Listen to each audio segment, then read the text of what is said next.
Hi friends, optics അക്കാദമിയുടെ മറ്റൊരു വീഡിയോയിലേക്ക് നിങ്ങൾക്ക് ഏവർക്കും സ്വാഗതം. എഡ്യൂക്കേഷണൽ സൈക്കോളജി എന്ന സബ്ജക്റ്റിലെ ബി.എഡിന്റെ ഫസ്റ്റ് സെമസ്റ്ററിന്റെ തേർഡ് ക്വസ്റ്റ്യൻ പേപ്പറാണ് നമ്മൾ ഇന്ന് ഡിസ്കസ് ചെയ്യുന്നത്. 2022 ഈ ക്വസ്റ്റ്യൻസ് എക്സാം നടത്തിയിട്ടുള്ളത്.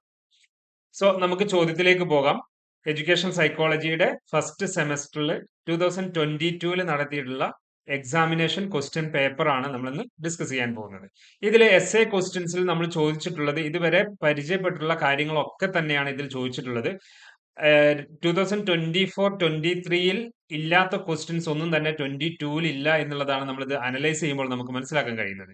സോ എത്രത്തോളം ഇമ്പോർട്ടൻസ് ഉണ്ട് നമ്മൾ ഈ ഒരു ക്വസ്റ്റ്യൻ പേപ്പർ ഡിസ്കസ് ചെയ്യുന്നതിലൂടെ എന്ന് നമുക്ക് മനസ്സിലാക്കാൻ കഴിയും. സോ ഫസ്റ്റ് ക്വസ്റ്റ്യൻ എന്ന് പറയുന്നത് explain the dimensions of human growth and development. അത് തന്നെയാണ് 2024-ലും 23-ലും നമ്മളോട് ചോദിച്ചിട്ടുള്ളത്. ഈ പറഞ്ഞിട്ടുള്ള നെക്സ്റ്റ് ക്വസ്റ്റ്യനും ഇതേപോലെ തന്നെ ചോദിച്ചിട്ടുണ്ട്, explain the phases of human development എന്നുള്ളത്. അപ്പോൾ ഇവ രണ്ടും ആവർത്തിച്ച് ചോദിച്ച ചോദ്യങ്ങൾ തന്നെയാണ്. ദെൻ സെക്കൻഡ് ക്വസ്റ്റ്യൻ എന്ന് പറയുന്നത് നിങ്ങൾക്കറിയാം, കഴിഞ്ഞ ക്വസ്റ്റ്യൻ പേപ്പറുടെ വീഡിയോസ് നിങ്ങൾ കണ്ടിട്ടുണ്ടെങ്കിൽ അതിൽ പറഞ്ഞിട്ടുണ്ട് ടൈപ്സ് ഓഫ് മെമ്മറിയും അതേപോലെ തന്നെ ഇറേഴ്സ് ഓഫ് പെർസെപ്ഷൻ എന്നുള്ളതും. ദെൻ തേർഡ് ക്വസ്റ്റ്യൻ എന്ന് പറയുന്നത് ഹ്യൂമനിസ്റ്റിക് തിയറിയുടെ അതേപോലെ തന്നെ മോട്ടിവേഷൻ തിയറിയെയും കേന്ദ്രീകരിച്ചുകൊണ്ടാണ് ഈ രണ്ട് ചോദ്യം ചോദിച്ചിട്ടുള്ളത്. അപ്പോൾ അബ്രഹാം മാസ്ലോയുടെ തിയറിയും ചോദിച്ചു, കാൾ റോജറുടെ തിയറിയും ചോദിച്ചു. അബ്രഹാം മാസ്ലോയുടെ തിയറിക്ക് പറയുന്ന പേര് നീഡ് ഹൈറാർക്കി തിയറി എന്നുള്ളതാണ്. കാൾ റോജേഴ്സിന്റെ തിയറിക്ക് പറയുന്ന പേര് സെൽഫ് തിയറി എന്നുള്ളതാണ്. സോ ഇത് രണ്ടും ഈ ഒരു ക്വസ്റ്റ്യൻ പേപ്പറിൽ ചോദിച്ചിട്ടുണ്ട്. മറ്റേ ക്വസ്റ്റ്യൻ പേപ്പറിലൊക്കെ 2024-23 ഓരോന്നായിരുന്നു ചോദിച്ചിട്ടുണ്ടായിരുന്നത്. അതിന് പകരം ബദലായിട്ട് മറ്റു ചോദ്യമാണ് ചോദിച്ചതെന്നുള്ളത് നിങ്ങൾക്ക് അത് ഡിസ്കസ് ചെയ്തപ്പോൾ മനസ്സിലായിട്ടുണ്ടാവും.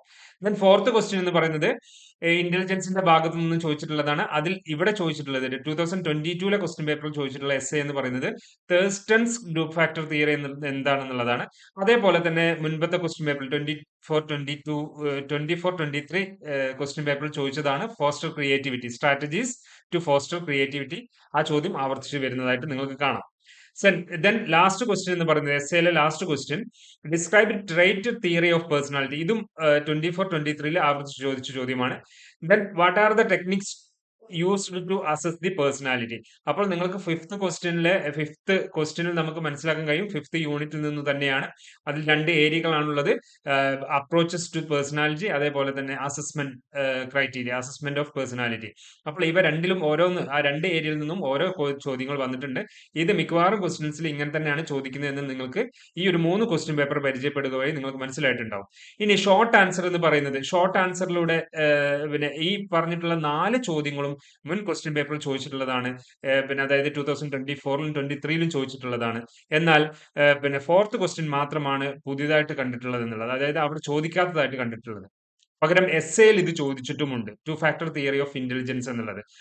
നിങ്ങൾക്ക് മനസ്സിലാക്കാൻ കഴിയും, ഇവ 3 ക്വസ്റ്റ്യൻ പേപ്പറും കൂടി അനലൈസ് ചെയ്യുക വഴി ഹ്യൂമൻ ഗ്രോത്ത് ഫ്രം ഡെവലപ്മെന്റ് അവ തമ്മിലുള്ള ഡിഫറൻസ് എന്താണെന്നുള്ളത്, then the laws of perception, ഇല്യൂഷനും ഹാലൂസിനേഷനും കാര്യങ്ങളൊക്കെ കേന്ദ്രീകരിച്ചുകൊണ്ടുള്ള ലോസ് ഓഫ് പെർസെപ്ഷൻ, അതായത് ഗസ്റ്റാൾട്ട് സൈക്കോളജിയുടെ തിയറിയും ഇവിടെ നിങ്ങൾക്ക് യൂസ്ഫുൾ ആവാൻ കഴിയും. അതേപോലെ തന്നെ പെർസെപ്ഷന്റെ നിയമവും ഗസ്റ്റാൾട്ട് തിയറിയുടെ നിയമവും സെയിം ആണെന്നുള്ളത്. ദെൻ തോണ്ടെക്സ് തിയറി ഓഫ് പേഴ്സണാലിറ്റി, അത് എസ് എ ആയിട്ടും ചോദിച്ചിട്ടുണ്ട്. Then to factor theory of personality ഇവിടെ ഷോർട്ട് ആൻസർ ആണ്, എന്നാൽ 24-23 എസ് എ ആയിട്ടാണ് ചോദിച്ചിട്ടുള്ളത്. Then the determinants of personality ഇവിടെ ഷോർട്ട് ആൻസർ ആയിട്ടാണ് ചോദിച്ചിട്ടുള്ളത്, എന്നാൽ 24-23 എസ് എ ആയിട്ടുമാണ് ചോദിച്ചിട്ടുള്ളത്.